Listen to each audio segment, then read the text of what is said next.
Hola, soy Ariel Rijo, propietario de la Clínica Dental Dentarium y miembro de la Asociación Empresarial de Manzanares. ¿Te despierta con tensión en la mandíbula, dolor de cabeza o dolor cervical? Es posible que estés apretando los dientes por la noche, lo que nosotros llamamos bruxismo. El bruxismo consiste en apretar o rechinar los dientes, sobre todo cuando dormimos.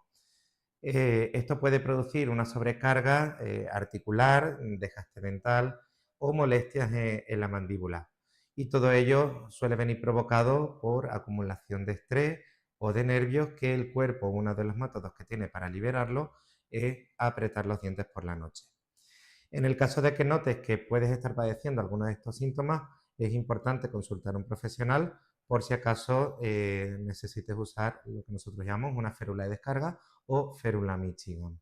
Soy Ariel Rijo y este ha sido el consejo de hoy en Salud en 60 segundos, porque la salud se construye cada día y cada pequeño consejo cuenta.